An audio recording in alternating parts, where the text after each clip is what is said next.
Bem-vindos a mais um episódio da Block in Block, empilhando conhecimento. E hoje a gente vai falar do que é dinheiro.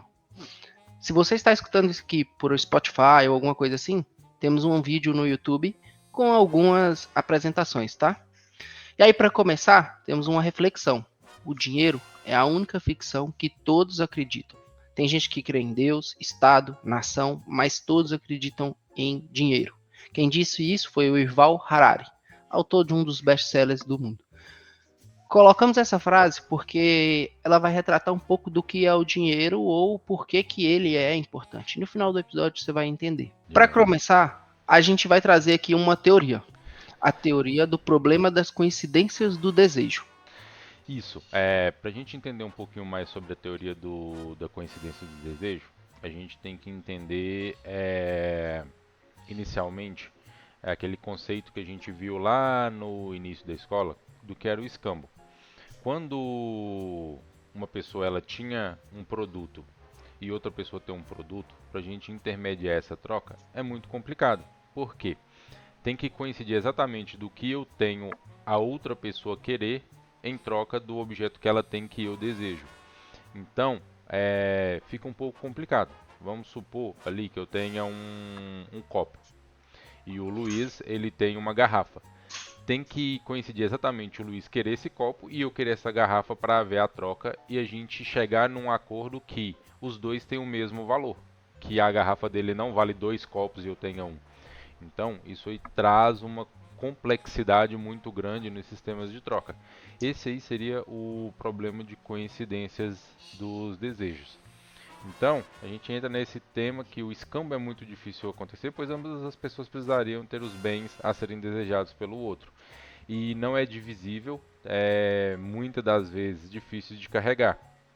Não tem como você carregar uma grande quantidade de um produto físico pelo peso, custo de transporte e outras coisas.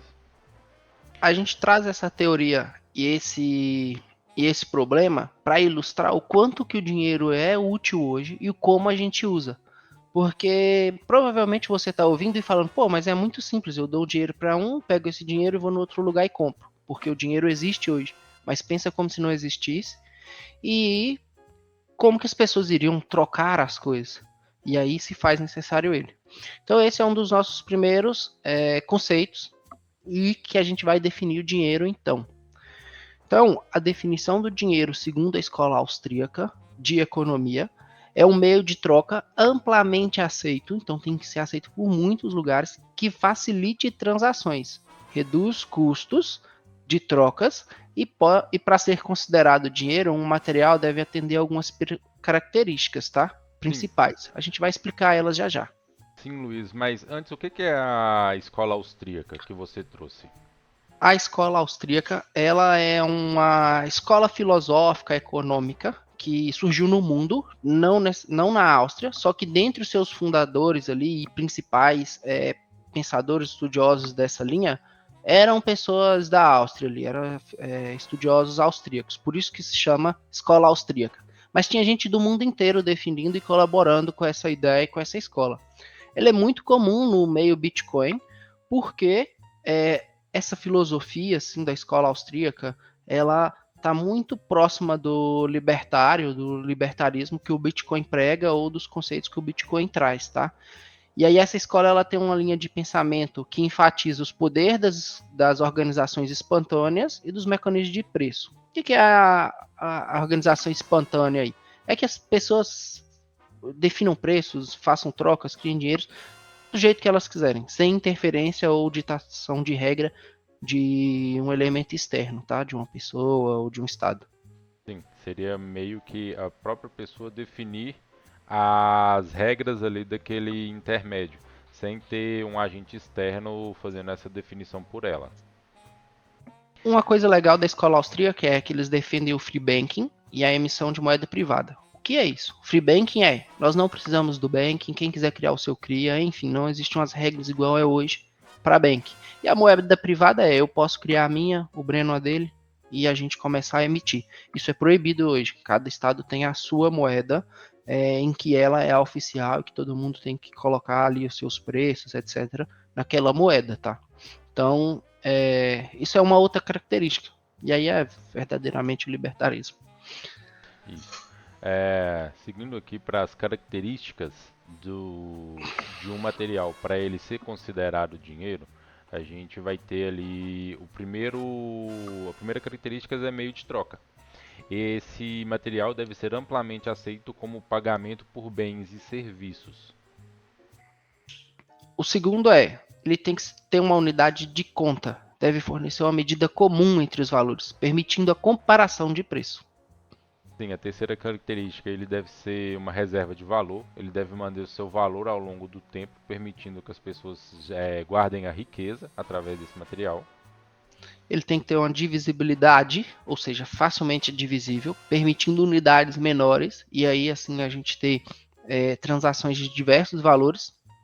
Sim, é ideal que ele tenha uma característica de portabilidade, ele tem que ser fácil de transportar, facilitando transações em diferentes locais. E ele tem que ser durável, ele tem que ser resistente ao desgaste, garantindo a continuidade ao longo do tempo ali. Então não pode se desfazer, vamos assim, ou quebrar facilmente. Sim, e a última característica seria homogeneidade, que as unidades devem ser intercambiáveis e iguais entre si, o que gera confiança. Nenhuma unidade tem que ter um valor simbólico diferente da outra. Boa, essas são são as principais características para uma moeda ser considerada dinheiro. Sim, agora num próximo ponto a gente vai passar sobre a evolução do dinheiro, porque hoje a gente já tem um sistema consolidado do que é dinheiro. Muitas vezes as pessoas nem entendem o que é dinheiro. Alguém fala para ela que aquilo tem um valor, ela simplesmente acredita. Que a gente volta naquela frase inicial lá do nosso podcast. A pessoa tem fé que aquilo lá tem um valor.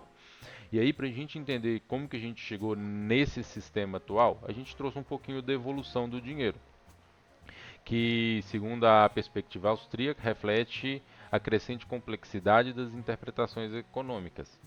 A escola austríaca também enfatiza a natureza espontânea do desenvolvimento do dinheiro, destacando como ele emerge como uma solução para os problemas de trocas diretas e econômicas primitivas até a era atual.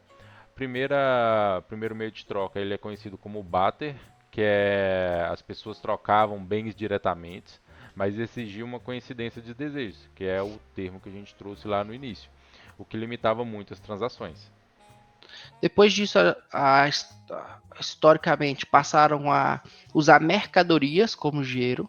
Então, isso aqui ele vem superando essa troca, e aí passaram a se usar gados, grãos, metais preciosos, para usar como uma moeda.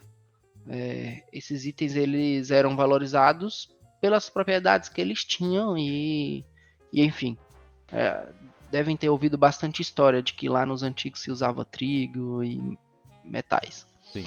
Com a evolução um pouco mais do tempo, surgiram as moedas. As sociedades começaram a cunhar moedas de metais preciosos, o que proporcionou uma forma padronizada de dinheiro. A cunhagem aumentou a confiança, pois as moedas eram garantidas por governos e autoridades.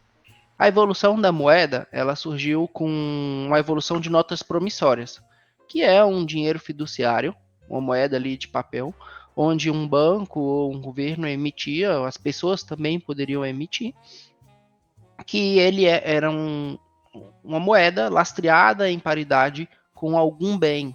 Então, as pessoas confiavam no seu emissor e assim aceitavam aquele papel, aquela nota promissória, em confiança de que ele representava um, algum bem ali, algum metal, por exemplo, aquele lastro, né?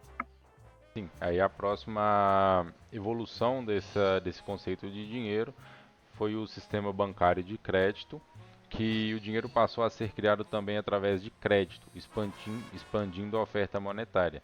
A escola austríaca especialmente, na obra de autores como Mises, critica a expansão monetária excessiva, alertando para os riscos inflacionários dos ciclos de mercado.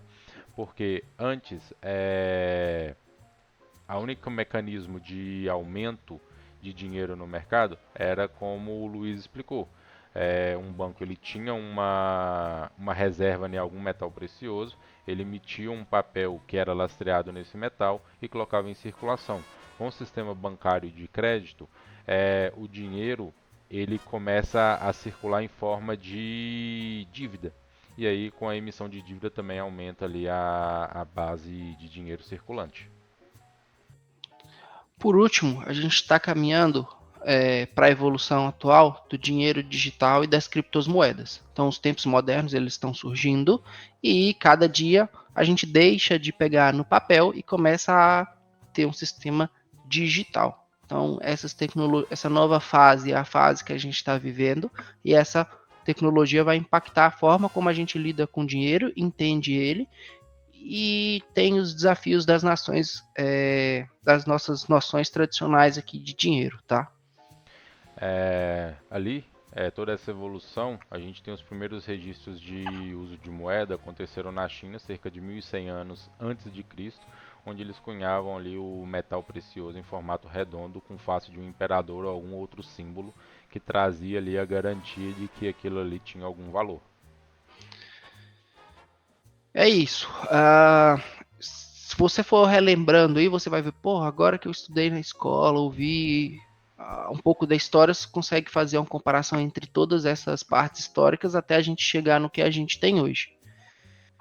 É importante a gente até falar de algumas características e fazer algumas comparações. Então a gente está trazendo aqui uma tabela comparativa entre o Bitcoin, o ouro e o sistema Fiat. O sistema Fiat a gente pode fazer ele com comparação ali das notas promissórias e dos sistemas bancários. Então no meio Bitcoin, blockchain, vocês vão ouvir bastante esse termo de Fiat, tá? De fiduciário. Isso, só para trazer um pouquinho ali para quem está somente ouvindo a nossa conversa aqui sobre a comparação dessa tabela, ele vai trazer ali uma comparação entre Bitcoin, ouro e Fiat com relação à escala, com relação à divisibilidade, portabilidade, durabilidade. Então, todas as características que a gente trouxe anteriormente, que o dinheiro deve ter, ele compara esses três formas de dinheiro que a gente tem hoje e vai lá e traz os pontos fortes e fracos de cada um. E a gente pode notar ali que sempre o Bitcoin ele está superando as demais modalidades. Nos próximos episódios a gente vai retornar nessa tabela, vai comparar elas e explicar por que, que o Bitcoin ele é tão bom e por que, que a gente acredita tanto nele. E aí, assim, fechando o assunto, né? Não é tão fácil criar uma nova moeda. Ela precisa de ter uma confiança de comunidade, instituições, e as pessoas precisam usar e aceitar ela para ela se tornar um dinheiro de verdade. Um ponto bom que acho que pode fazer sentido é falar que a moeda permite que seja resolvido o problema das coincidências do dinheiro, pois qualquer item que tenho posso trocar em dinheiro e do dinheiro trocar por outro item que desejo. Essa simples operação reforça muito o mundo capitalista. Então, na conclusão, a gente vê que a visão austríaca sobre o dinheiro, ela enfatiza a evolução como um processo emergente. Então, onde o mercado ele vai se moldar, ele vai criar novas formas e a sua interação entre os indivíduos é muito importante, a confiança entre os indivíduos. E essa escola, ela vai destacar, né, a liberdade econômica e a função do dinheiro como um instrumento essencial para que realize trocas e a coordenação econômica da sociedade. Sim, e a gente aqui da Block in Block, a gente enxerga que o próximo passo ali da evolução do dinheiro é a consolidação tanto do Bitcoin quanto de outras tecnologias ali de criptomoedas que vão trazer algumas soluções do mundo real. Ficou com alguma dúvida? Gostaria de explorar algum outro tema? Deixa aí nos comentários, seja aqui do Spotify, do YouTube. A gente pode estar voltando nele no futuro e você vai ajudar a comunidade, que é o nosso principal objetivo. Sim, Compartilhar conhecimento democraticamente. sim, e todas as referências aqui que a gente usou para estar montando esse material vão estar ali também nos primeiros links ali que você pode estar acessando e estar fazendo seus próprios estudos também.